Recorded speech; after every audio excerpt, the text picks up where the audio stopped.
December 14, 2017. West Indies players will be offered more flexible and enhanced contracts, including exclusive retainers for Test and limited overs cricket. According to a new Cricket West Indies policy, the highest paid category will be for players who feature in Tests and ODIs, with a maximum retainer of over $300,000 including match fees. The four-man selection panel, led by Courtney Brown, has shortlisted players for every category, which is expected to be made public soon. The new contract policy is one of CWI CEO Johnny Graves' visions for the board, along with the previously announced amnesty. A policy has 3 levels, and will initially last for 9 months. The new contracts will be offered on July 1, 2018, at the same time as the domestic retainer contracts. The contracts have been split into 3 categories. Category A will comprise players who play predominantly Tests and ODIs. Category B will be for only Test players, while Category C will cover players featuring in only ODIs and T20s. SUBCRIBER understands 6 players have been offered first batch of white ball contracts.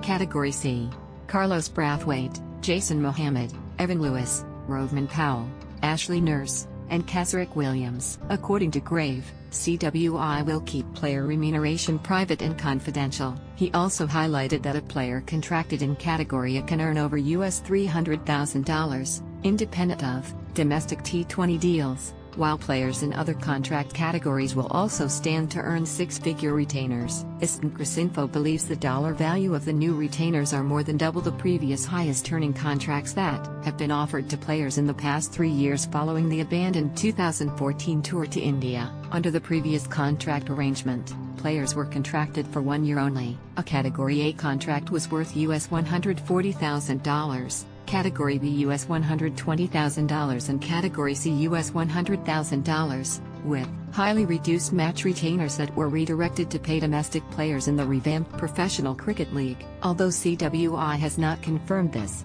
it is understood that individual match fees for ODIs and T20s, reduced after the 2014 abandonment to $2,500 and $1,500, will now be $5,000 and $2,500 per match respectively. Graves said that another significant decision CWI was taking was extending the existing Memorandum of Understanding with the West Indies Players Association, WIPA, by another year. The first thing we did was extend the CWI WIPA by 1 year, until the end of the 2019 World Cup cycle, Grave told SUBCRIBER. While the overall aim was to create flexible contracts, when I realized the MO was ending in 2018, but yet our television and sponsorship deals were ending in 2019, it made sense to extend it and link our major revenues with WIPA.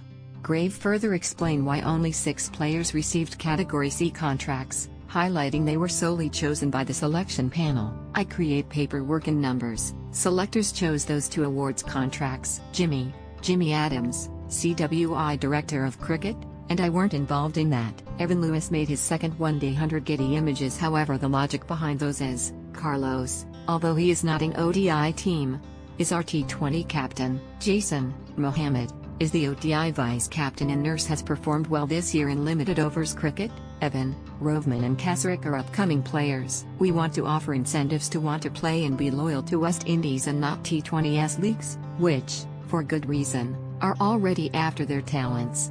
None of West Indies' high-profile players have been offered contracts yet. Chris Gale, Sunil Narine, Andre Russell, Kieran Pollard, Darren Bravo, Dwayne Bravo, Marlon Samuels, Samuel Badri and Darren Sammy will all be offered pro-rata contracts based on their performances in the upcoming series in the short term.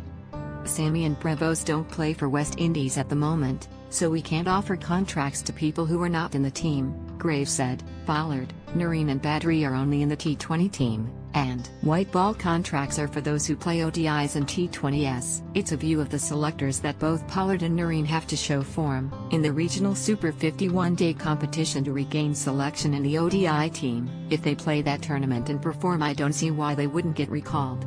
Obviously, post-amnesty, Gale and Marlon played in England. If we had won the series and they had made lots of runs, they probably would have got contracts. So I think the selectors want to see them in New Zealand, Super 50 and World Cup qualifiers, but I suspect at some stage in 2018 they will get contracts given the new system, Graves said. Grave is currently in Auckland to meet the West Indies players to explain the details of the various contracts and address their concerns. Both Grave and Adams agreed with the selectors that the main priority is for West Indies to qualify for the 2019 World Cup, and players will need to commit to that task ahead of T20 tournaments like the Big Bash League and the Pakistan Super League. The Big Bash League starts from December 19 and runs till February 4. The PSL will begin from February 22. The regional Super 50 falls between the Barrel and the PSL, from January 31 to February 24, ending a week before the World Cup qualifiers, scheduled to begin on March 2. Graves said CWI will be as flexible as possible in allowing players to play T20 leagues, but the priority must be to play for West Indies. Considering the importance of qualifiers right now, will take priority over a player's individual needs, so I'd imagine if players seriously want to be part of World Cup plans they will play Super 50. According to Grave, the amnesty will soon lapse, and the players will be told about the minimum number of domestic matches they are expected to play in order to qualify to play for West Indies. The amnesty will be replaced by a technical committee which will work out eligibility criteria, Grave said. The meeting probably will happen either before Christmas or early in the new year, and I would be surprised if they suggested anything else other than players have to play Super 50.